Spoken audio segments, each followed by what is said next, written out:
Welcome to Black Love Matters, for this service a therapy session for figuring out adulthood, loving each other, or finding Ariana Bracken Michelle, or Jay-Z and Beyonce, or this episode. Y'all let me gleam right on by this. We ain't talking about Nicki Minaj and Kenneth Petty. One day they gonna get married. Who is Kenneth? That's who she is. It engaged to, long-term partner with. Remember on Queen Radio, or somebody asked her about a marriage certificate. Oh yeah, she said she got it. We got it. We got 33 days or something like that, and she just been busy, and they just want to make it official. And they're gonna have a little party later. I realized we ain't even celebrating Nicki Minaj and Kenneth Petty. I don't know much about him. Oh, Nicki Minaj Petty. Mrs. Petty. Nicki is beautiful.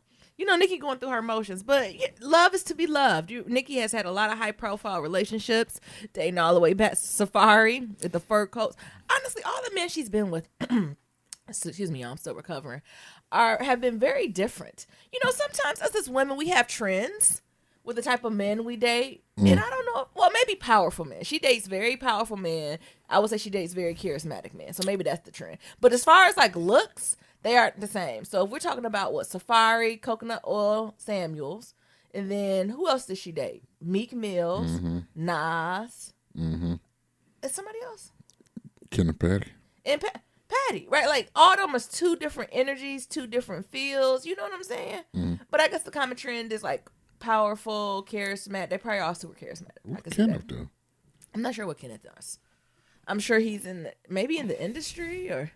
Now, Nicki, he got to have a job. I don't know what his job is, but I'm sure he's into something. I know it was some drama before because he had to like register as a sex offender, but I don't know what happened or what he did, or you know, if you pee in public, you have to register as a sex offender. So I didn't dive public deep into urination shit. Yeah, so I don't know. It might be something more serious. I just haven't done the digging to see what it is, but I know that was a little piece of drama y'all was pulling at the earlier at the top of the year with Nicki Minaj. But it's to be we celebrating now. I might have to read them for filth in a month or two. After I do a little bit more research, but I did want to take a little time just to acknowledge Nicki and her love. Google was petty. What did? Because I was typing in Kenneth and it came out like Kenneth Petty job. You know, Google Assistant listening. You know how Google be like trying to figure out what you're gonna say. The first one was Kenneth Petty job. These what niggas is his job? He's like an executive or a venture capitalist or something like that. No, they said it's unknown. Okay. Who's you? I'm Nero. I'm Nyambi. And this is episode 275. Hey, happy Monday, y'all. Happy Monday. Be sure to leave 1, 2, 3, 4, 5-star rating and review on Apple Podcasts and on Stitcher, and follow us on all forms of social media at Black Love Matters. That's Black with no K. Baby, what's going on with you? Not much checking in. As y'all can see, I'm still kind of coughing a little, so I'm trying to recover from whatever's going on with me. It made me a little nervous because I've been tired, but I'm not congested or anything. I'm able to do what I need to do. But I've been having like this wheezing almost in my chest, and it feels really weird. But it doesn't hurt. You know, sometimes when you get a chest cold, you can like feel, as the old folks say, the cold in your chest. It's nothing like that or anything I need to cough up, but it does feels like it's a wheezing going on. So that made me You might got walking pneumonia. We're going to take you to urgent care.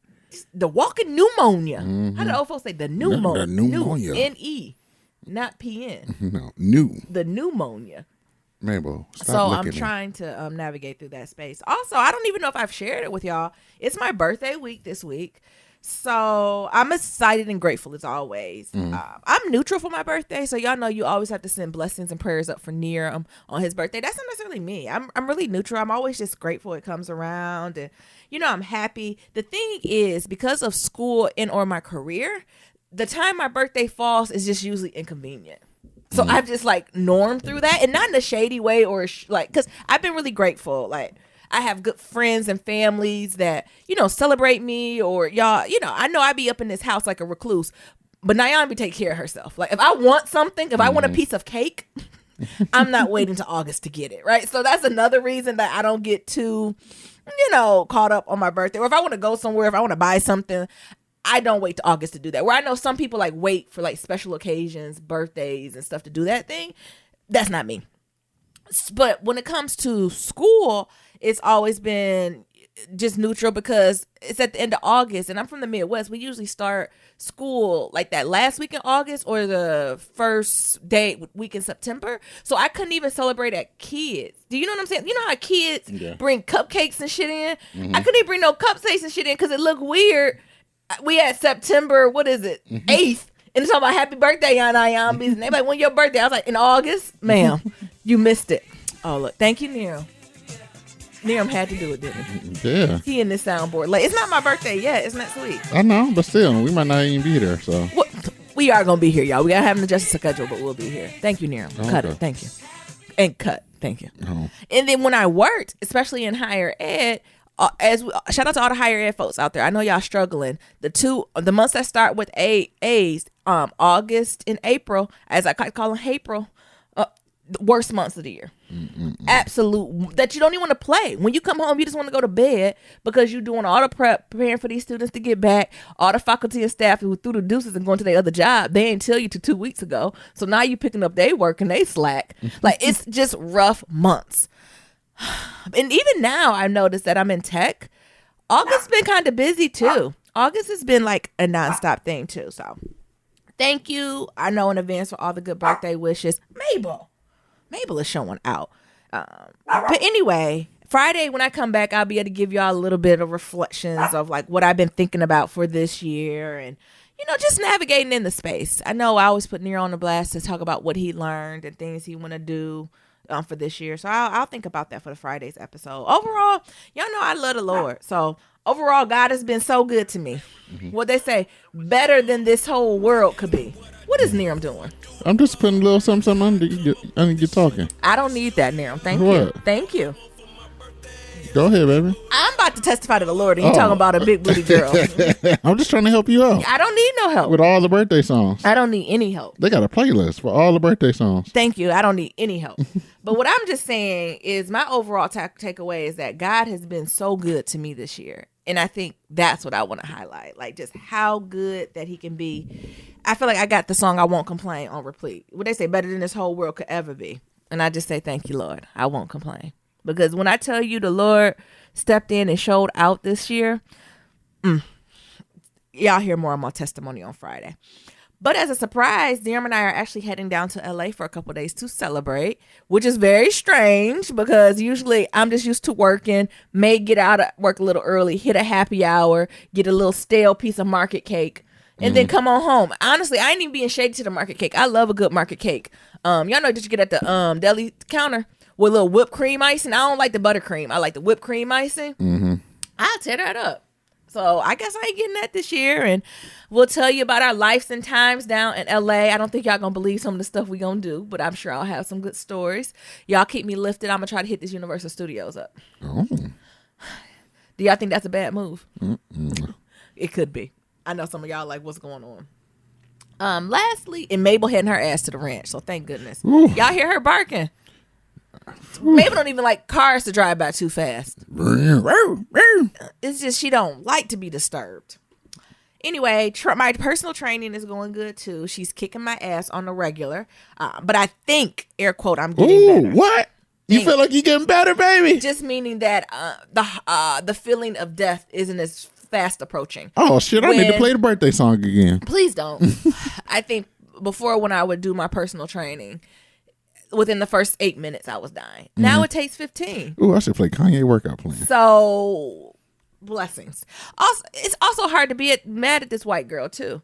And when I tell y'all, she looked like Barbie with a big butt. And so when I seen her, I was like, fuck, this not gonna work. Like, just the whole is literally judging a book by its cover. Like, the whole aesthetics. I was like, why they sign me up with small? She might be a size 4.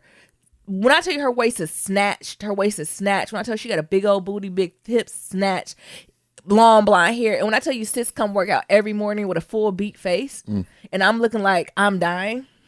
You gotta put on your beat face. No, I'm not. Get my pores clogged. So just the opposite. But when I tell y'all her energy is so good that I was like, all right, I see you, Lord. I see a lesson you're trying to teach me. I be getting on them colonizers a lot, don't I? But this white woman do know her stuff. And she's also, because I also was worried because I'm a thicker girl, right? You know, I'm not so obese that I can't move or anything, but I got moving parts. I got big boobs, right? I got hips. I got thigh meat. I got some stomach meat. That, and some of the move, nothing ridiculous. Like, I ain't ashamed to go outside or nothing, y'all. But y'all know what you're talking about. We got extra meat on you. And and the thing is, it's not that I can't do the exercises, but some exercises when I'm laying flat on my back, my titties is going to choke me. Right? And it's not that I can't do it, but the titties, I have to breathe.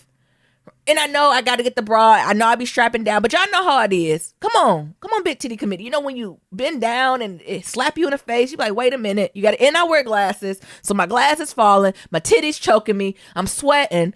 It's just a lot. And I think she finally understood that. And like some of the changes that she made in the workouts that I'm doing, like both of us are like, got it. Where before she had me doing the normal size girl workouts. Because again, y'all, I'm not obese. Like I think I'm just like I would say I'm country chunky now. Country chunky. Where it's like, oh yeah, you thick, but okay, girl, you put on the right Spanx, you good, right? Ain't no wrong with a little piece of meat. But them pieces of meat get in the way when you're trying to do yoga. Because that's what my trainer is really big on, like breath work, stretching, yoga, Pilates, core strength, like even cardio. She's not about having me do cardio for no hour. She about having me do cardio for 5 to 10 minute sprints, walking super slow, super high incline. Take a break, and like she's big on that. Compared to where I've worked with folks before, they be like, get that ass on that treadmill and don't stop till I fucking tell you to stop, till you can't breathe no more. That's not her at all. And then we'll go into what we doing stretching. We might do more stretching and core work than we do cardio. And by doing that, I've sweated 10 times more than I ever did just doing cardio. Doing cardio, I feel like after a while, is this numbness you go to. But when you doing them stretches and you holding that stomach in and you turning that thigh and you thrusting up to God, you start to shake. See, the thing is, you don't shake when you're running. Right? When you're running, you can kind of adjust and drag yourself. But when you just hold in small movements and you start to shake and that bead of sweat form on your skin, that's a different type of working out. Is that weird, Nim? Did you already know this stuff? Yeah. So I'm grateful for her. It's still going good. I can get to about 15 minutes before I'm ready to go now. Ooh, look at compared that. to 5. Because usually I would look at the clock. It'd be like 4 minutes. Because I usually come at like 10 a.m. or 9 a.m. It'd be like 9:04. I'd be like, fuck. We got another fucking, 56 minutes? Yep. What we gonna do? Every time I'm thinking in my head, like, girl, let's just do a 30-minute. I've been trying to come up with all the excuses. But I really love her breath work, and also working out has reiterated to me how out of tune I am with my body, my breathing, my movements, my coordination. Black folks, I think sometimes when we think we can just dance, we coordinate it, which is cool, but I didn't realize how uncoordinated I was until I started doing these workouts with the medicine balls, when she just be having you hold that bitch straight out and walk. And I'm like, bitch, I'm paying you how much to have me walk with a ball? But I be falling. Because you ain't got no coordination. So, like, just that stuff, I'm like, oh, man, just the abuse I've done to my body. Not only with the food I eat and not moving it, but just being in coordination and feeling it. And, again, Friday I talk more about my overall thoughts and goals for my 33rd year coming up. But it's something about being in tune with my body that I didn't realize how disconnected I was. I knew emotionally I had some stuff to work on, but I didn't realize how physically out of tune I was. Even that breath work. Y'all, that breath work. No one told me how important this breath work is when working out. I didn't realize I just not breathing. I think I told you multiple times. Not your check-in. Oh. Thank you. But I'm just letting you know. I think I've told you that multiple times. All that being said, y'all, we probably won't have a Wednesday episode. We'll throw a throwback up there. What are we on, the 3rd episode we resharing? Yeah, we'll do a 3rd episode. So we'll throw the 3rd episode on Wednesday, and then Friday I'll be back to have birthday reflections and checking in from what I've been doing and how my birthday and everything went. But know that it was a surprise trip, and Niram and I were heading down to LA for a few days just to celebrate.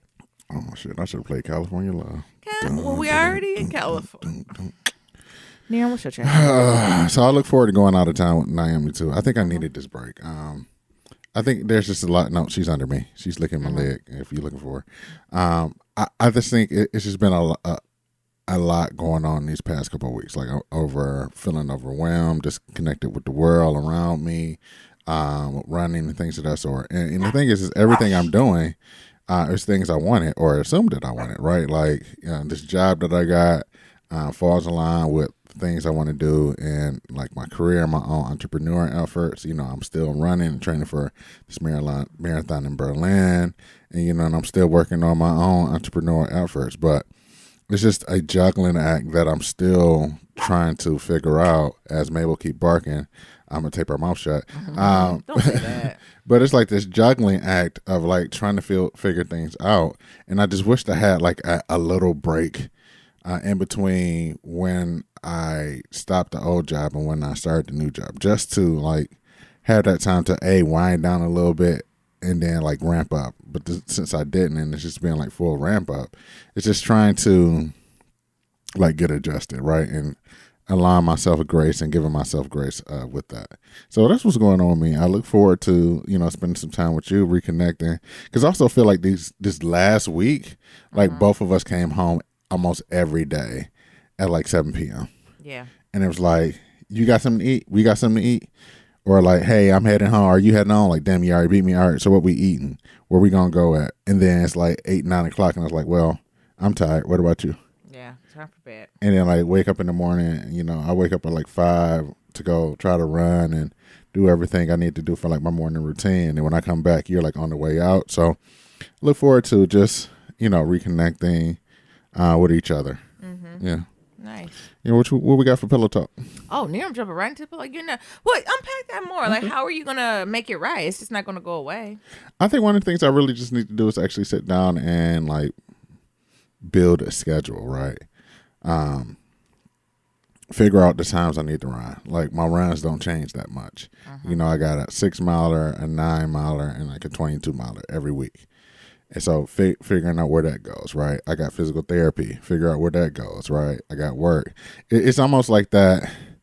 What's that? They do that thing they do in life skills where they have like that big bucket and they put like the big rocks in and like the small rocks and the sand and like y'all think it's full, and then they pour like the beer in there and things of that sort.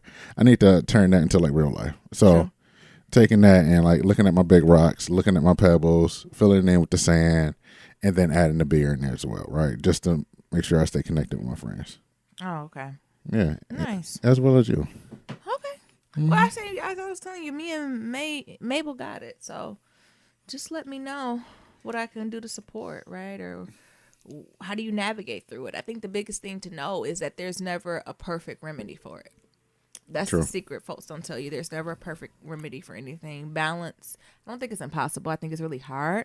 But I do think if you want to focus on one thing at a moment in time, that's okay to do so. And you have the flexibility to do it because it's just me, you, and Mabel.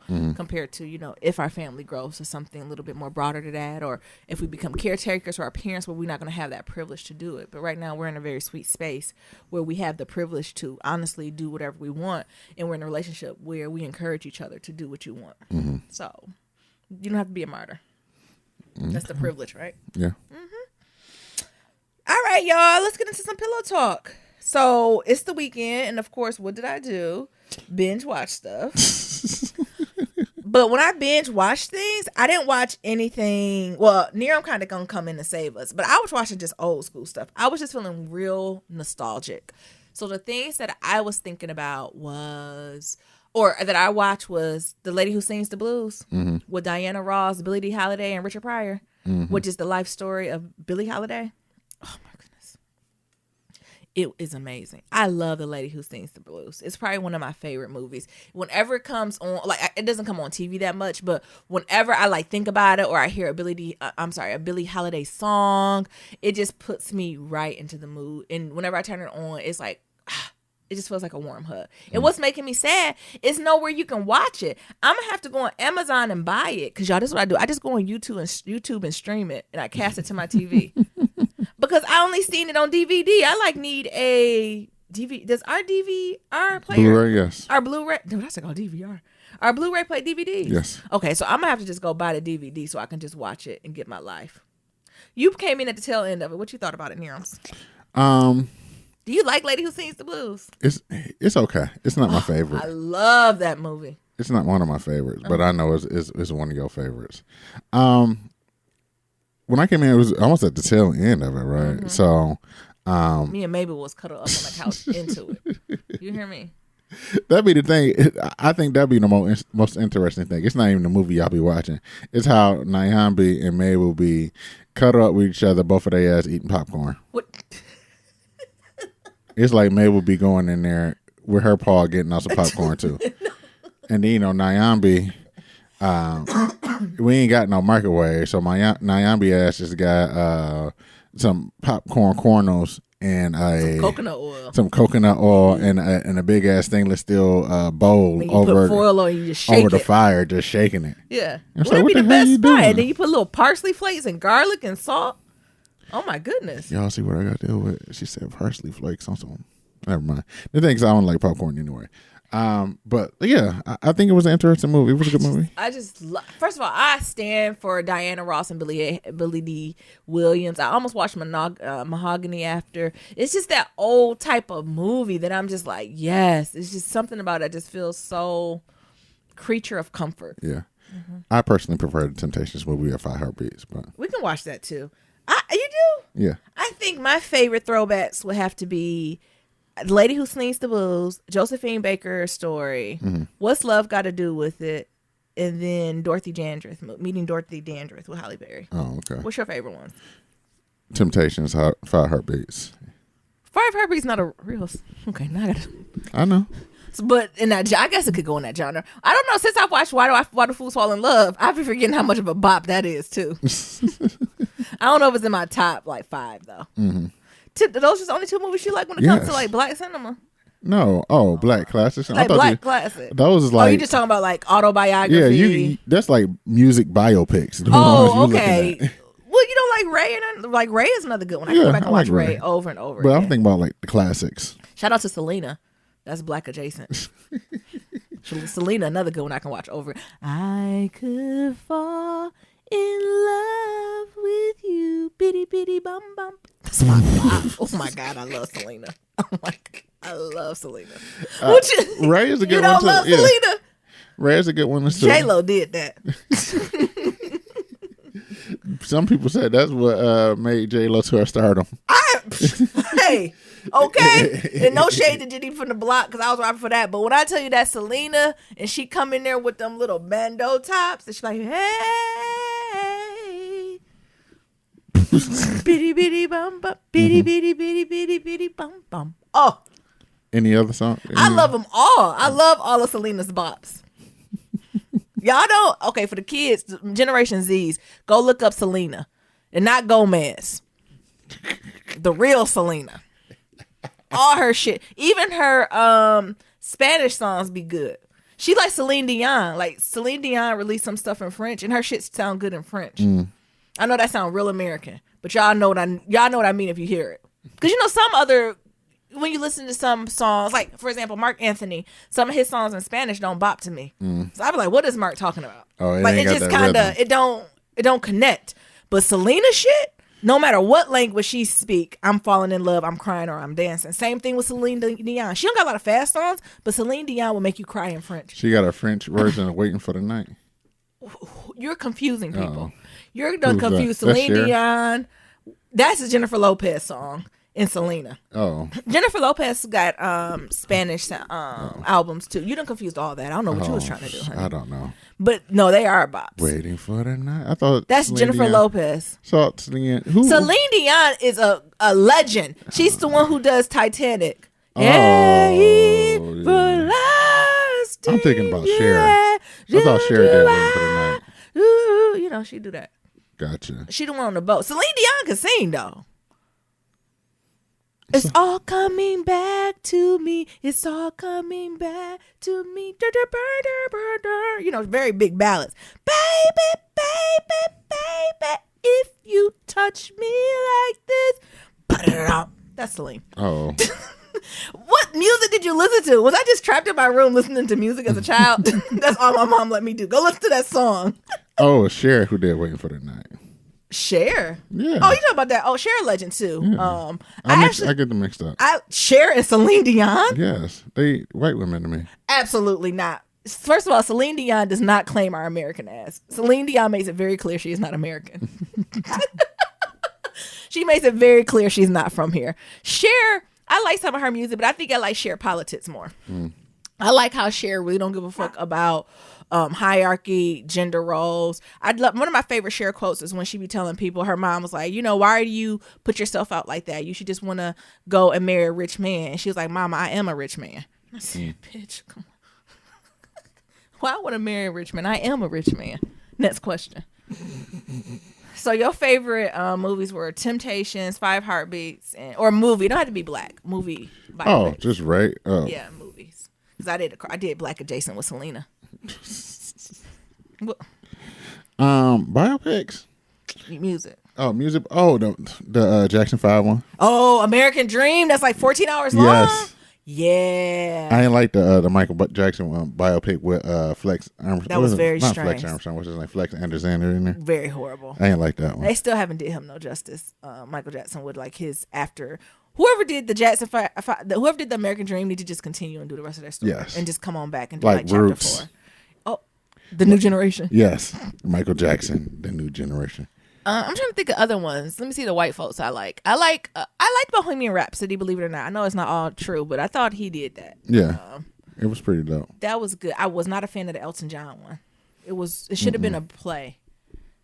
Yeah, It's like at the end they ran out of budget and just created a PowerPoint slide. I just yeah. Every time he got drunk, it was like green screen type really, movement. like it definitely need to be a Broadway play. Remember That Thing You Do? That Thing You Do was a bop too. Do that thing. Oh, I used to watch I guess I used to watch a lot of movies. Was that my pastime? Yes. All that to be said, Niram was like, Nyambi, that is enough of your black bio music pick. Because I even watched Sex in the City. I was just going back You to watch back. Sex and the City and Dear White People Without Me. Dear White People. We ain't gonna talk about Dear White People this season. We gonna just leave it like that. Okay. You ain't even see. Okay, we'll tell the truth. We'll tell truth, shame the jab devil. Dear White People this season was good. It was very much what they were almost poking it to be. Remember how they were like predictable, like a third season of a Netflix show. Mm-hmm. I wanted to be like, yeah, I think y'all made a prophecy.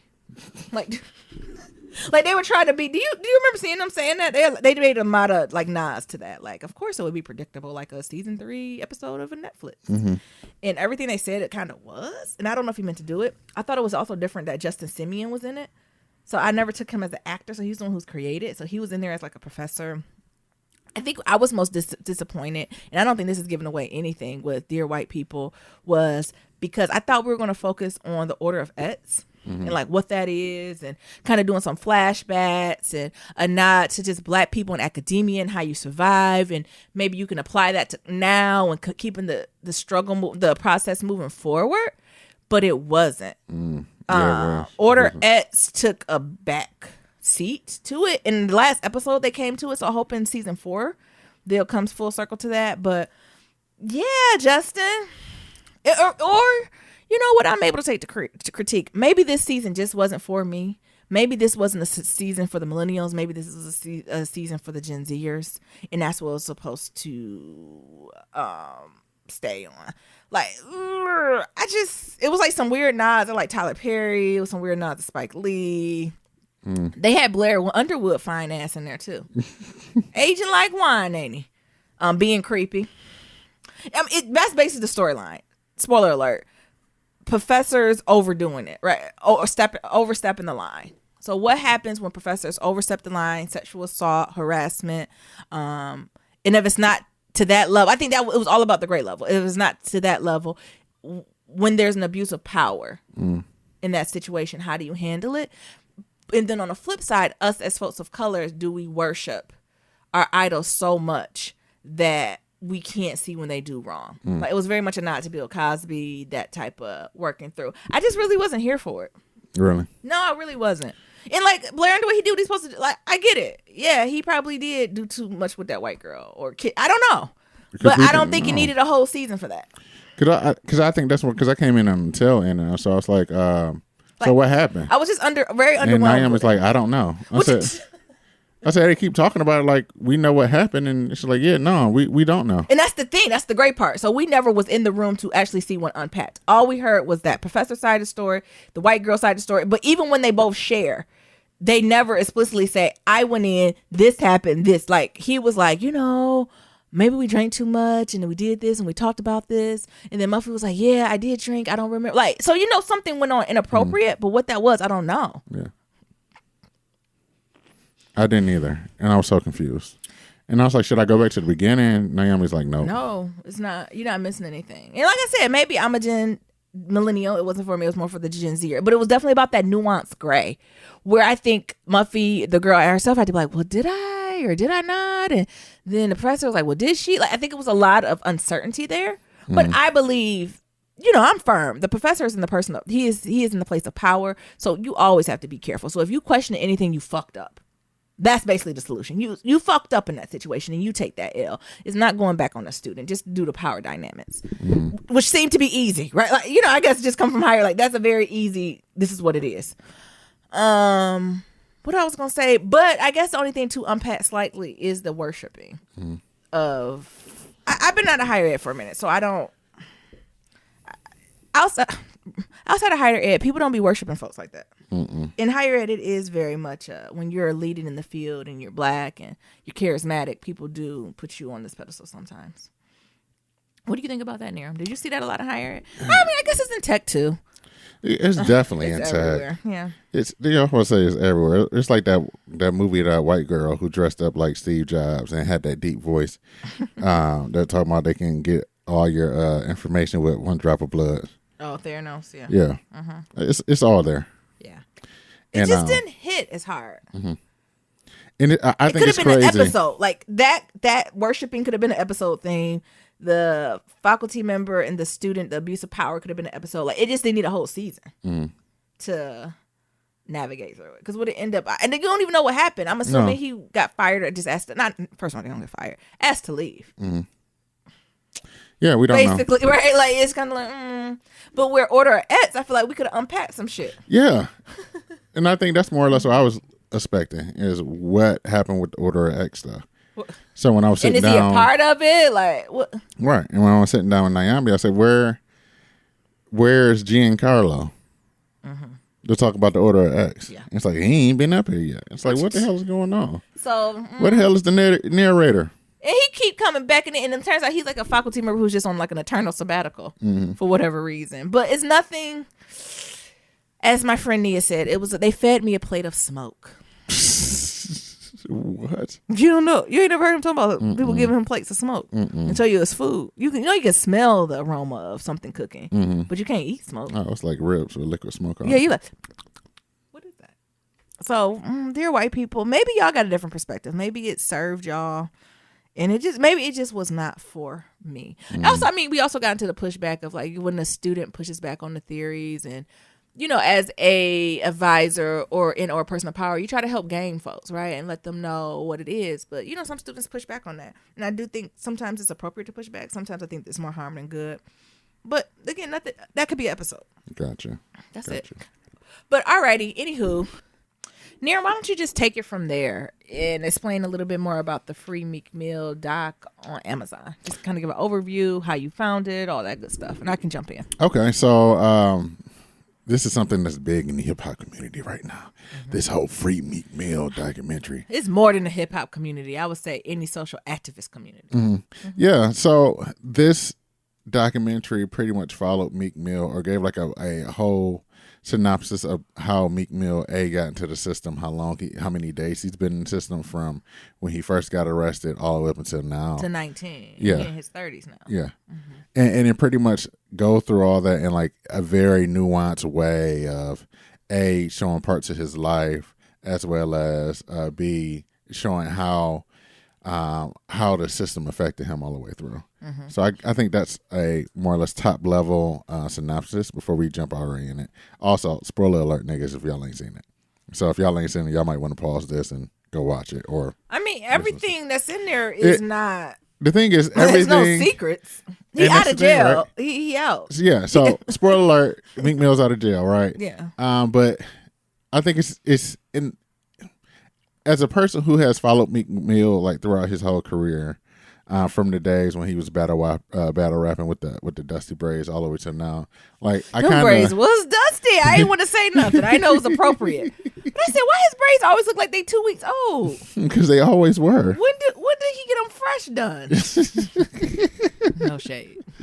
So as a person who kind of like followed his career and kind of knew most of the backstory, it was just very interesting to see how they put all of that into story form. Yeah. For this. Yeah, they the did five that. part. That was thoughtful. Part. Even his lawyers. That was very particular. Yeah. Very smart move. Yeah. Lawyers gonna lawyer. And they did lawyer. So top level things. What did you first think about it? I thought it was good. Like I said, I followed Meek Mills, but not as far as Nerum did. Like, so I didn't really get into Meek Mills or know who he was until he first got with Rick Ross and he was hollering on music, and I knew him as like the hollering rapper / gospel singer. Because y'all know Meek Mills, he be like, "Yabba da da da da da, I thank God." I'm like, what? Yeah. Oh, okay. We can't tell the truth. Okay. I feel like him and Rick Ross had this spiritual movement where they'll be like yelling and cussing and fussing, and they'll be like, "But I love the Lord." Holy Ghost. Okay. Preach. Amen. Yes, very much. There's a lot of bad bitches in the building. Amen. I said, what? I remember, listen, I think me and Neil was riding out, and Neil was like, "What is this rap gospel that you listening to? This gospel music?" Even it was like an organ in it. Mm-hmm. So I didn't know much about him, and I knew as things were progressing in his career, things would happen. Because I remember Nerum be really into it, and he released his album, and I'm like, "Oh yeah, that is a bop." And then Nerum's like, "Oh, I'm gonna go to his concert," but then the concerts always get canceled. So I never had the insight to why. I just thought he was on like some fuck nigga shit. I'm like, dang, he can't release a CD and go on tour. Like, how are we supposed to appreciate him? Like, he'll come out with a song and go away, but I didn't realize all this always coincide when he had different releases and albums. But overall, it just gave a very in tune view on the injustices of our justice system. As Black people, stuff we've already known. What was most surprising to me, because as Meek Mill was growing in popularity in his career, he got more white friends. And you could see his white friends was riding for him to be like, they kept saying white people shit, colonizer shit. I had no idea. Right. Why is that the reoccurring theme for white people? They don't know. And these white people on here serious as shit. Right. They're like serious. Like, I didn't know. Like, come on, Meek Mill, pull yourself. You pulled yourself by your bootstraps. And Meek was like, I ain't had no bootstraps. Jay-Z let me out and pay my rent. Right? You know? So it was just, I think that was the piece that really got to me. White ignorance. And how they were okay thriving in that. What I did appreciate is the white folks who acknowledged the ignorance and then made a move on it. Because I think it's a lot of white folks who figure out it's not wrong, but they just go duck their head in the sand. So I will say I appreciate the white people who did not only come forward and say they didn't know what the fuck was going on, once came forward and knew what the fuck going on, actually did something behind it. So put money, time, and resources and start to their other white friends around it. So I think I do have a little bit more respect for them that they're able to navigate through this process. But it goes again to why I don't know if any white people listen to this episode, this show. I know it's a couple of y'all probably. What y'all can do to help the Black community is begin educating your own folk, your racist auntie, your nephew, that's how you can really help folks. So I think high level, that's something that really threw me off. Where I was like, how could they not? But they really didn't know. They didn't know. Also, the next thing that really got me was the description of the 2007 arresting documents were so incompetent. More than incompetent. Like incompetent, crooked, lying. And this is what spurred it. So what spurred all this is something that happened in 2007. He's a baby, so like 19 years old. He's coming outside his house and the police run him. You know, during that time, a lot of these major cities had these task force on drugs and all that good stuff. They allegedly seen him selling before, had this warrant for him, waiting for him to come outside. They came up and ran up on him. All this spurred from this moment. What were you going to say, Nero? No, I was going to say that too, and how crooked the system is, and how, yeah, this was all over the city. Like, it happened in Detroit as well during this time, and it's really fucked up and targeted, right? And how, and I'm just going to pick up where you went, like how, you know, being a kid in the hood and like having to have a gun to feel like safe here, right?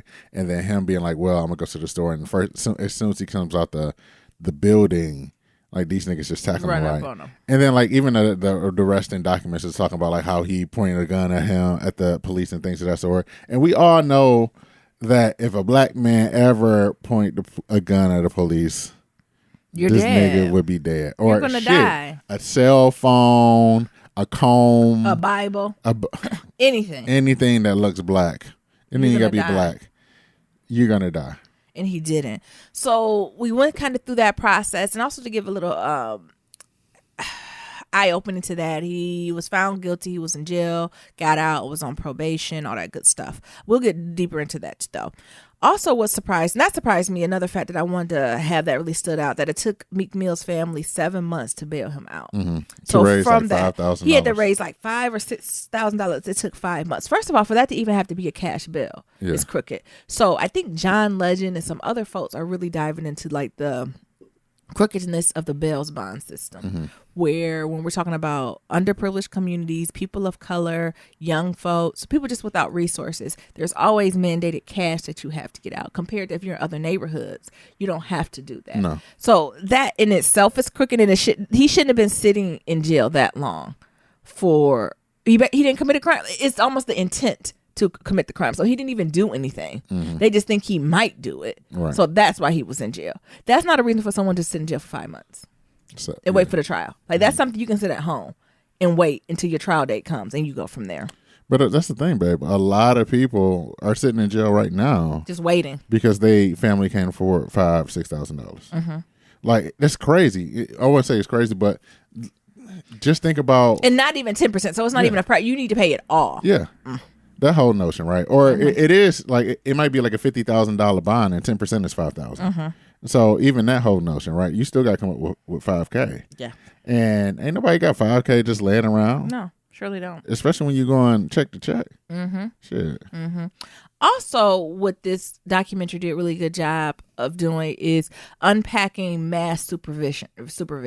So how it's on the rise. We talk a lot in our community about mass incarceration, where we know is just getting brown people, underserved people just in jail at a higher rate. But we don't talk about this idea of mass supervision. So mass supervision, for the folks who don't know, is the system under which people who are not in jail but are on parole or probation are under a close watch.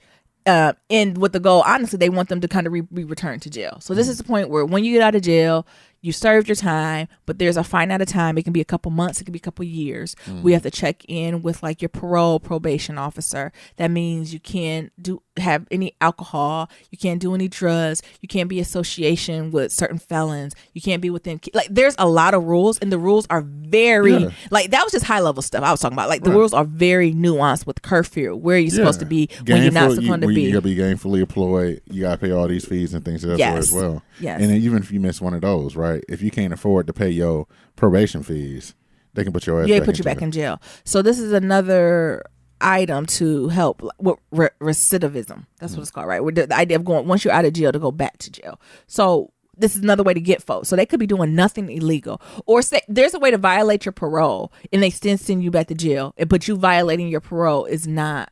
You're not breaking any laws. Right. It's called like a technical. A technical violation can send you back to jail. And this is what kept happening to Meek Mills. So he was out of jail. He'll get these technical violations where, okay, you say you was going to be in New York, not why you in Philly. And he was like, it's literally a tornado. Right. This is why I had to come back. And they're like, I don't care. You should have told us. 2 more years probation. All right, you back. You did this test. Pooh, you didn't pass it. You going back to jail for 8 months. Like, it was just a constant not winning for him that I thought it was ridiculous. And the other concept I got from that is, I understand we have cops who are killing folks with guns, but there are judges who are killing people with paperwork too.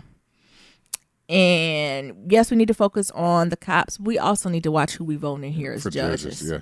Because these judges are just signing away sentences. They basically can do what they want. They do what they want. That's the fucked up. No matter what the dirt. No checks and balances. If the judge says something, this is just what they're gonna say, and you move forward with that, and that's okay. Because there was plenty of times in the situation, the district attorney, the state, or whatever you can say, of Philly was like, no, we wouldn't consider that a technical flaw due to Mother Nature, the weather. Right. A pass. And she'd be like, the judge, I'm trying not to give the judge too much smoke because I know everyone's been talking about her. She'd be like, I don't care. Send him to jail for 4 months. Right. And everybody was like, it was Hurricane Sandy. And she'd be like, I don't care. You should plan ahead. So how do you plan for that? She don't care. So the whole, just to even dive deeper into that situation, the one that you're bringing up. So Meek Mill was doing something in New York. It was like, his album was coming out. So I think it's an album release party or something like that. The following day, he had to be in Atlanta for like a concert. Yeah. However, during that time period, Hurricane Sandy came and put the city in New York underwater. So Meek Mill still had to fulfill his obligation for this tour day in Atlanta. So they drove from New York to Philly so he can catch a Meanwhile, flight. where he lived, Philly. And that's where he lives, right? But did not tell his parole officer that he was driving back to Philly because I'm assuming it's on the weekend. I don't know. And that's the other thing, right, about these whole parole officers. They just work 9 to 5 hours. Yeah, and if you can't get in touch with them, they So, don't care. you know, when it comes to an entertainment business like that, like things move at a quick pace. And like, yeah, you might have had plans to do this, but now, you know, dates change, things get pushed back. Now you got to do something else. So they drove to Philly, and maybe it was like 1 mile away from the airport, and the police pulled their ass over for having excessive tinted windows in this car. And what happened next? They just let him go like with a ticket or whatever, but his judge found out about it and then had to come back and have like a technical violation hearing about that. And it was on that main thing of, well, you didn't let us know that you was in Philly, and you know you got to let your probation officer know. So this is, you know, additional time, probation or jail and things of that sort. And it was really like we had to come this way There's to no fly. other way. Yeah, there's no other way. So a lot of that type of stuff that's undercover. The other thing I noticed was I appreciated how Meek talked openly about his Percocet addiction. I thought something was going on. Niram used to always tease me with that, but I was like, because his song's like, I be riding, amen. And then I seen him on the show and he was like, yeah, I'm going to do this. I was like, them two different energies. So he explained that when he got his wisdom teeth out and he had Percocet to kind of numb the pain, but then he noticed it just started feeling good. That's basically what he said. It just felt good. And he got up to 10 Percocets a day. That's around the time him and Nicki Minaj was dating. And I think he kind of hinted like she left me because I was on this shit. Right? He's like, I had one of the baddest bitches in the game. I loved my job. I was doing everything I needed to do. But the fact that he was addicted to this, and that led kind of to when he was in that moment with Drake and back and forth, or he was just beefing with a lot of people. And I think I was saying the same thing. I was like, he's doing a lot to be in jail. Right. So what did you think about that, Nero? This goes back to, you know, when we was talking about why do fools fall in love, like niggas in these opioids, because Percocet is an opioid. Is that them shits ain't no joke, and this shit is strong as hell, and It ain't nothing to play with. it ain't nothing to play with. He had to go to rehab. He said he went to rehab. He ain't had one since. He don't never plan on taking one again. Yeah, because he said it felt that good. he said he delivered. Yeah, I believe it. Shit, I believe it too. Oh, you don't have to lie to me. Nyambi said she had a wisdom tooth taken out. No, Nyambi had some issues with her gallbladder, and they gave her some Dilaudid. Yeah, and I did tell her. I was like, like, how do you feel? I was like, I don't think I've ever was in pain in my life. I've never known pain. But that's something sometimes we put on the white folks and black folks, especially with these rappers, Molly, Percocet, and all that. That shit ain't nothing to be played with. Lean and shit, so yeah. I appreciate how he leaned into that moment too. I think the other thing that was very insightful was like when he had to go to these hearings dealing with this judge. Like he had to just wear 2 pairs of socks and 2 pairs of underwear just in case he knew he was going to get arrested. How he was that norm to the system. Yeah, it was sad. That was a sad part of the movie for me. When he was like, yeah, I did this just in case I know I'm going to. And I want to be like, it ain't no just in case. You knew you were going to jail. You was going to jail, yeah. That hurt my heart a little bit. But overall, again, we didn't want to give everything away, but it's on Amazon. It's on Prime. And I think it's called Free Meek Mill. And that picture going to just go down in infamy, isn't it? When that look, like, I feel like everybody needed it in their house. If I was him, I had to get that in my house. So motherfuckers walk in, no, I'm not the one or two. Overall, I just appreciated Meek's transparency. And not any point he didn't try to dodge the truth. He owned the shit he fucked up on. He owned like when he took a drug test and it came back there. He owned all of this. And the transparency was just so beautiful. Yeah. And I appreciated it. But y'all go watch it. What's your final thoughts from it? Camera people are tricky, and you gotta wait. Don't say nothing until they fully take off the mic and walk out. Oh, you talking about that judge? That judge got a lawyer, and the lawyer, you could tell he got paid a lot of money, and he's done this before. I think he only defends judges. Yes. So I think he knows their shit. So his ass was done interviewing. He's like, all right, we done? All right, thank you. And then he started talking shit about the judge. Like, this fucking judge, man. Like, I know I got to be a lawyer for her, but she got a like, bug up her ass about him. And I was like, oh, shit, he must not know that he ain't done recording. Oh, that is always hot. I learned anywhere there's a mic or somebody recording you, it's gonna be hot. The mic is always hot. The mic is always hot. Remember they got Obama for cussing out Kanye. Yeah. The mic is always hot. No, you saw Mike. He said Kanye was like stupid or something like that. Yeah, the mic is always hot. Usually, sometimes when I do things and I know the mic's hot, I try to say something nice on purpose. This is wonderful. Thank you. Thank you. Thank you. Thank you. Thank you. Everyone is great. Thank you for this opportunity. I really appreciate it. Thank you. And that, as his lawyer, that could have been his child to be like, she's just doing her job. Why are y'all paying her like this? Right. But he said, this bitch crazy. She just paying me a lot of money. And the thing, right? Lawyers are going to lawyer. Lawyer don't like you. They don't give a fuck. They like that cash check. Yes. That check cash, I mean. They don't give a fuck about liking nobody. No. Lawyer going to lawyer. A lawyer is going to lawyer. And I think this was the epitome of lawyer's lawyer. Even when you seen both sides going back and forth. Like when both sides went back and forth, I was like, you can absolutely see both ways. Yeah. And it depends who did it better. And who you got on that jury. Yeah. Who folks gonna be. Because when the judge's lawyer presented her side, I was like, you're right. She is the judge. She did this. Da, da, da, da. And then Meek's people said this. I said, that's right too. Who the rightest? I don't know. Who can tell the story the best? Who's the best storyteller? That's who gonna win. Yes, I agree. What else we got on the docket, baby? The last thing I want to talk about is this idea of being a first generation, just fill in the blank. There actually was an event right outside of my job, and I was asked to be on a panel that talked about like first generation and what it meant. For y'all don't know, I'm a first generation college student, kind of in tech, just doing something a little slightly different for my family. So they invited me to do it to represent leadership in doing it. But also there were other folks who were like mid managers, the folks who are doing the Carter job. I'm trying not to give too much away. And I just thought it was an interesting talk, and I wanted to bring it to Neeram.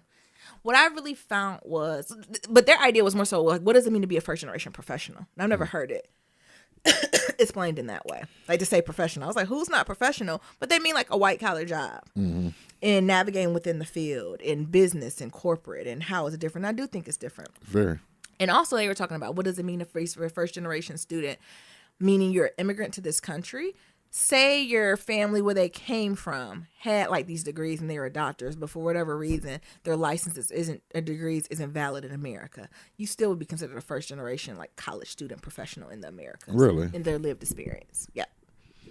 Oh yeah. Well, colonizers are funny. Cause I was like, really? You consider? I was like, I almost, I don't want to push back to them too much. I was like, that's a title that a colonizer put on you. Right. I wouldn't consider you a first generation. No. Just because somebody, but you can't. You only can give them so much liberation because they ain't ready to receive it. Yeah, maybe first generation and being American, but college, not college student, not a professional. If your mama's a doctor in Nigeria, she's a motherfucking professional, right? But they ain't take it like that. Oh, really? Yeah, and listen to me.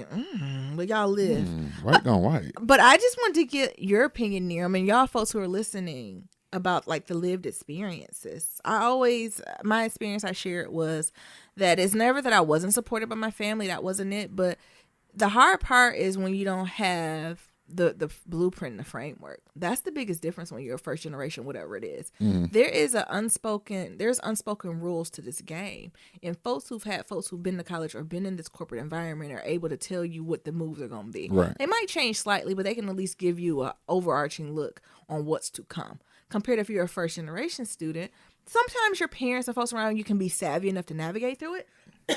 But the thing is, they were never in it. No. And they don't have the network in there to keep you connected. Right. Compared to folks who do. So even if the parents don't have the answer, they're going to have access to somebody who knows somebody who knows somebody. And those what becomes the difference. I even think of like cultural differences, where cultural differences overlap in that. Think about graduate school and building a relationship with your advisor, and how sometimes first generation students tend to, especially people of color, we hold our advisors in high regard, calling them Mr., Mrs., or Doctor, like really holding in. And I think there's a time and place for that. But there is also a time and place where you call your advisor Tim, or where you call your advisor Brenda. And you have a drink with them and you discuss what you're doing. Where I think first generation students or folks of color necessarily won't navigate in that space. Yeah. Or if we're talking about professional settings, if you're in a white collar job compared to more of a blue collar job, the idea is that you come in, you clock in, you take your 15 minutes break, and then you go home. Right. Where a white collar job, that is not the fact. There is going to be happy hours. You should go to that shit. There were going to be holiday parties. We just not eating Alfredo there. We talking about business deals and promotions, and you do need to be present at those things. And if you don't have the game or the understanding or the framework to understand the importance of those things, it can just make it harder. It's not impossible. And that's what I want to tell people. It's not impossible. Like, don't cry for me, Argentina. We scrappy and we resilient, and we have all these things, but it just makes it a little bit harder. It may take a little bit longer for us to come on the upkeep. And then once we beyond that, because honestly, once you're your first year and a half in college, you got it. Your first year and a half in your professional role, you're gonna get it. But what the stuff folks don't see is that isolation you run into. So there's an isolation where you feel as if you don't completely fit in with the group that you're surrounded by now, but you also have one step out the door of where you grew up when and you felt comfortable. And is this feeling like being touched by white hands? It's touched by white hands. Y'all don't know that analogy where you're a little bird from a white nest and the bird hatched. The mama went to go find some food, but you the little birdie who jumped out the damn nest, and all the other birds looking at you like, where you going, nigga?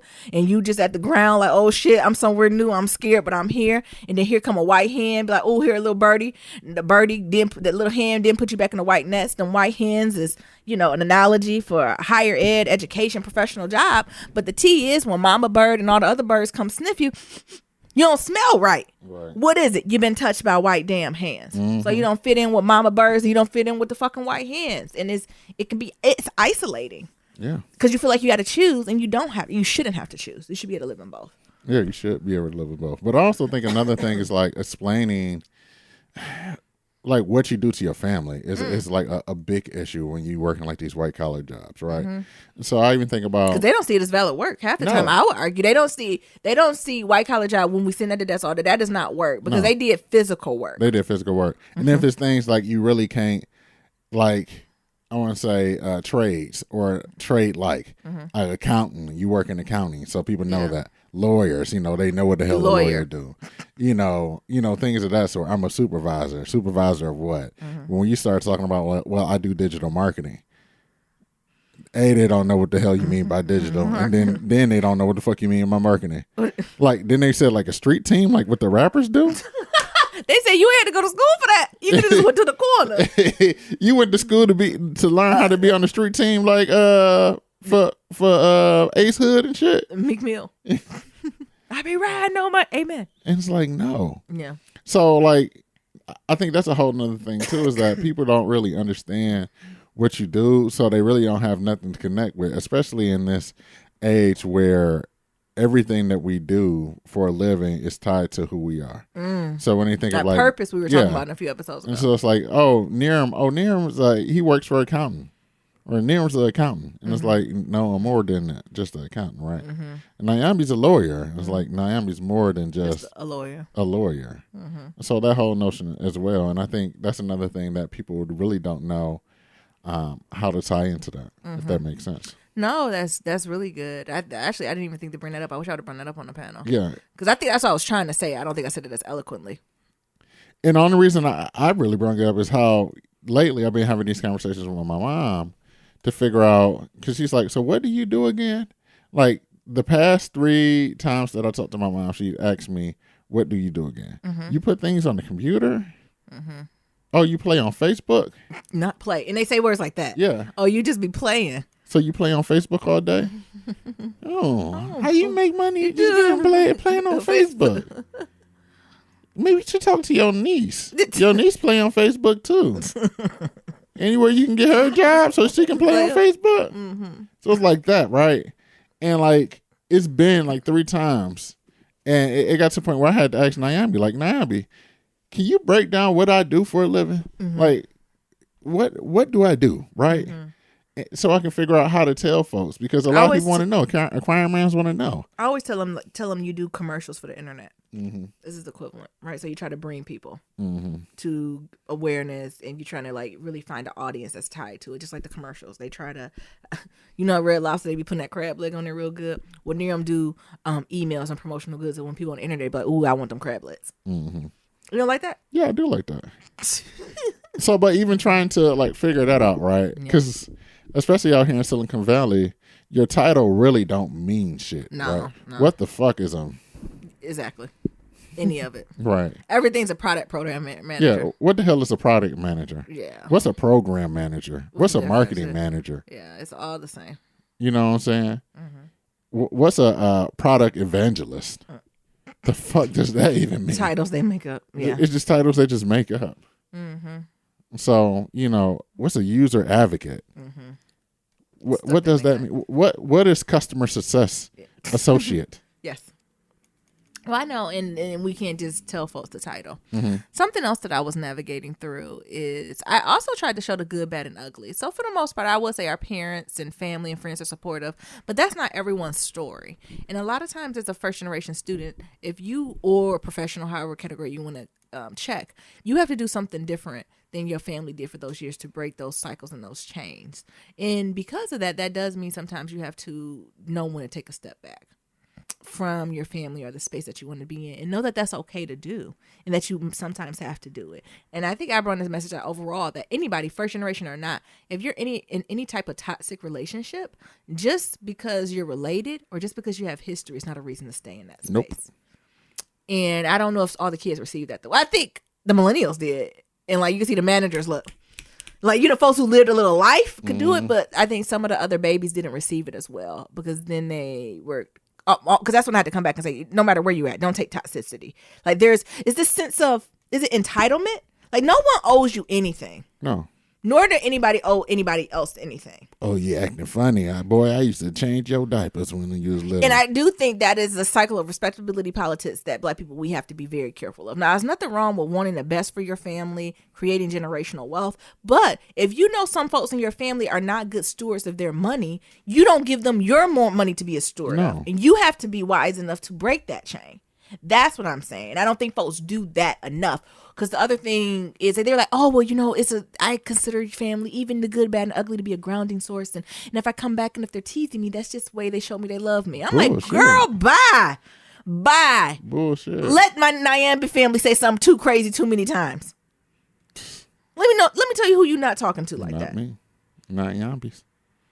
But that might be a live thing, age thing. And also, I think it was a nationality thing. So that was a person whose family came from maybe overseas and stuff. But no. But I also think, like, going back to the money thing, is that they start looking at you as a nigga with disposable income. And you can't say no to money. That's why I say you can say no sometimes. But then they be like, well, I seen you was in on Yacht Week in Croatia on Facebook last week. I was. You can't loan me $500? Cannot. Can't. Yet your whole sentence is correct. So you saying you was in Yacht Week and you can't get me $500? Yes. I'm trying to be like you, Yacht Week like you. You trying. Come on, better go to Belle Isle. Get Uncle James a little $500. So that's what I wanted to more so empower the other folks, because that is a skill you learn. I know. As first generation college students, first generation professionals, folks who make a certain amount of money, you the first person to hit the 6-7 figure in your family, or just to have disposable income. Yeah. Be careful. I ain't really get to tell them the nitty gritty, because I'll tell them in a smaller space, because they're thinking about creating an affinity space with first generation folks. You necessarily shouldn't be telling your parents exactly how much money you making. Be careful. Yeah. Right, like some of this stuff you need to be a little bit more because they start counting your coins. You make $75,000 a year. You ain't got no money for me. You can't pay my rent. And not everybody, again, not everyone, but you need to be very. If I know the hood, how I know the hood. How much is your rent? Because it started off with probing questions like that. Yeah, because then they doing the math. They gonna double, triple it. So how much is your rent? Oh, how much is the water bill here? And I always add more money to rent. I had at least $400. I used to talk. Nah, man. I know some when we were young. I know our family. Listen, we tell y'all the truth now. But when I was younger, I did it. Truth. At times everything by 1.5. How much my current rent times 1.5, and then woo, your rent high. Yeah. So let me not ask you for no money. I say, yeah, it's expensive. Or like, unless you really need it. Yeah. There's a balance there, and no one talks about it. That's the dirty side of being a first gen. No one tells you about. So this is actually interesting. I think this ties into it as well. Is that I was talking to my therapist, and she's like, this whole thing of like taking a compliment and how we maneuver as black people in the community. And she's like, well, when somebody say like you got on something nice, how do you accept it? Do you just say thank you or whatever? And so she like had me do this thing. It's like, well, you have a nice watch on, and I was like, oh, this little thing, oh, don't worry about that. That ain't nothing. That ain't nothing. And so or like you got on some nice pair of glasses. They're these little things, they ain't nothing. And it's the thing of it's a coping mechanism for black folk. I think for myself, it's this whole thing of like like, hey, I don't want to celebrate the shit that I got because I know everybody's looking at me Come on. and counting my shit. Counting your shit. And Come then on. they're either plotting on me Come on. to rob me for my shit, or they plotting to figure out how they can get money out of me. Come on. It is so in the back of your head, ain't it? Yes. So this is the thing that, like, I'm working with my therapist. Remember about. we went to the church? Yeah. And we had y'all gotta listen to other episodes. Near we went to the church. Our church had a food truck, and it was a black food truck, and it was a young guy. He was from the block. He did give me deep Oakland swag. He gave me East Oakland swag. Like, he gave me good guy. East Oakland swag. But what did he do to you, Nero? Oh, I see you with them Cardis on, brother. What'd you say? Thank you. Thank you. These little things here, all these things. Oh, what you talking about? Nero gonna put him on his glasses tight. He said, I think they're trying to take him. I said, we're in a church parking lot. I don't care. They are not gonna take your car. I said, you ready to fight? I said, what? He said, he asked about my glass. I said, listen, I'm at the house of the Lord. Yes, Nero. But that's a thing, like a coping mechanism, or just a thing to, like, protect myself, right? Because I've been robbed so many times, niggas, and broken my house and stole my shit. But also, family is looking to try to figure out to come up, or community around you, right? Like, folks are adding two and two together. They're trying to come up too. So you like, ooh, a Detroit nigga who now live in California, around Silicon Valley, and you say things like, oh, I'm only 5 minutes away from, or yeah, like I drive past Adobe, I drive past X, Y, and Z, these big tech names, and they start thinking about all the money and shit that's around there. It's like, woo, well, Adobe is $1 billion company. Yeah. Ooh, Facebook is $1 billion. You drive by Facebook every day. Oh, is you a billionaire? You got that? I am not a billionaire. You got that Facebook money? Do you work at Facebook? I do not have that. So it's that whole notion of that. So it's always like, oh, you living good out there, and you always got to downplay it. Like, nah, like me, nah, man. Like I'm just trying to make it. I'm trying to make it too. Trying to make it. Make a dollar out of 15 cents. I just got through the ceiling. Right. They just made a little hole, and they said, dig your way through it. So I think that's another thing that, as first gens, that, like, we just have to do, and it's a fucked up position to be in, because that affects you in other aspects of your life, where you can't even take a compliment from your coworker or your boss and shit, or even how you dress. Yeah, I noticed that I downplay what I dress at work almost for that reason. Right, I think in previous fields I've in, people be very keen on what you wear and how much you make. Out here, it's definitely not that. But I do, like, I feel like I even toned down my wardrobe a little bit. Because, I see other folks out here. I'm like, folks be coming out here. I told you when I was just counting somebody's bracelet, I was like, 10, 20. Look, I did it. $50,000 on your wrist right now on a Monday. Yeah. It's something we have to think about as first generation students, because the money is new. Yeah. It's literally new money. It's new money. And then the other thing we don't talk about is all these student fucking loans. So yeah, you got this money, you paying this high ass rent, you bought a new car, so you paying that high ass car note, and now you got that 6-month grace period. How many months? Yeah. And now you got these expensive ass student loans that they trying to hit you for, because you got six figures behind your name, 5 figures behind your name. That ain't nothing. And that ain't nothing. And we don't have spaces and communities where we can talk about it openly. The money, I think the money thing is huge, where I think when you're not a first generation student, you have family, friends built in that you can unpack and talk about the finances. But when you're first gen, I don't know if you necessarily can go back to your older community to talk about that. And it's not that they don't want to and they don't want to help, but that's just not their purview. Just don't know. And then you're so new in this new community, you're not sure if you want to be vulnerable enough to say, exactly. Yeah, I know I have this stock, but now what? Or should I really buy it? Can I afford really a Benz? Right. Or like that type of stuff. So I would even think, like, even that whole student loan conversation, right? You think about our family members who not necessarily went to college, or hell, even graduated from high school. They don't know shit about student loans and how that shit works.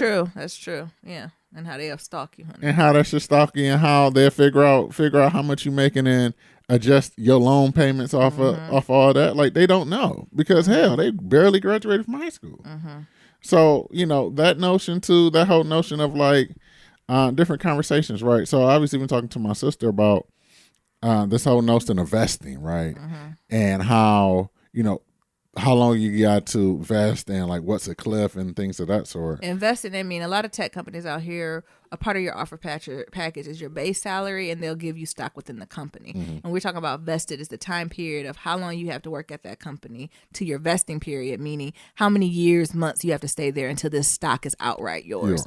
So they'll say you got to work at least 4 years. After that 4 years, you can do whatever you want with the stock. You can pull it out. You can just leave it there. You can buy more. But between that time, you can't do anything. It's like a promise. Yeah, so it's like this promise thing, right? And they'll increase that, decrease that year after year, and then you also have most people also have like a cliff. So a cliff is like that first year before you can do anything with it. So the most typical plan out here is we dropping that knowledge. The most typical plan is they'll give you like a 4-year vesting period with a 1-year cliff. And what that 1-year cliff means is that before you do anything, you got to wait that 1 year just to get a part of that. So say you're with the company for a year and a half. You're eligible to get that year and a half worth of stock. Yeah, prorated. So what is that? A little over 25% of it, or 30% of whatever that stock would be. Right. Yeah. At that time, before you leave, but you're not eligible to get the rest of it. So that's that whole cliff period of waiting that 1 year or however long that cliff period before you can even touch it, before you can even say, all right, fuck this company, I'm leaving and I'm taking my little bit of stock with it. But to be fully vested, that's when you get full access to it. But also the kicker here in most of these places in Silicon Valley is that every time you get promotion or they do like an adjustment every year, they give you more stock and the clock starts again. There's additional vesting periods on that stock. So you got a vesting period on your initial stock, and then say every 6 months they give you some more, and that vesting period starts over for that additional stock. Yep. Every time they give it to you. Yeah, that's why some people go back and forth with their basis. Like some of the bigger dogs out here, they're like, I don't want no more stock, or I'm good. Give me my money now. Or the opposite, like I already make good money. I want my stock vested in a year. Like that type of stuff. That's why people go back and forth with their packages. Right. Because it's a gift and a curse because you are investing in your retirement. But another thing, how people will even say it, is that this is just money that the company is holding for you to invest in their stock, or it's like forcing you to invest in their stock. True. And how one of the white Judies at my job put it is, think of this money as whether or not you invest in this company if you had the money to do it. Yeah. So if you wouldn't invest in your company, and you just waiting on this vesting period, maybe you do want more money. Yes. Up front. And that's for a lower stock. Hope. But no, I just thought that was a good conversation. Y'all let us know. What is y'all thoughts on being a first generation? It can be a high school, college graduate, or a first generation professional, or a first generation creative. Because I think that's something too. So if you come from a family who's highly, air quote, white collar, then all of a sudden you say you want to be an artist. Yeah, I can imagine shit not feeling right. I can imagine things. You coming from a family of lawyers, and you talking about I'm gonna study art. Not even study. I'm gonna just do art. So at least if you study, you get a little MFA, BFA, or something like that. But you straight up creative. Basquiat. Yeah. That's even hard for me to process. And of course, if my child wants to do it, that's what I'm just talking to my therapist about, so I can have a straight face when they tell me. But I'd be like, wow, the next Basquiat. Yeah, that's so weird. Didn't he die? I always go to that when people say the really rich people. I said, did they die? They live a horrible death. Their art didn't get famous until they died. I can't think of one artist who revered their art when they was alive. George O'Keeffe, maybe. She was painting them vaginas. Well, who was that guy that did the Campbells? The Campbells. The Campbell's can and shit. Andy Warhol. Yeah, Andy Warhol. That was another one, but still. They looked his ass crazy until his ass died too. It's true. But, excuse me, my cough, y'all. This is a conversation to be had. Because I think that's how it will manifest in our household. So our kids want to be first generation, or not even creative, because you're creative.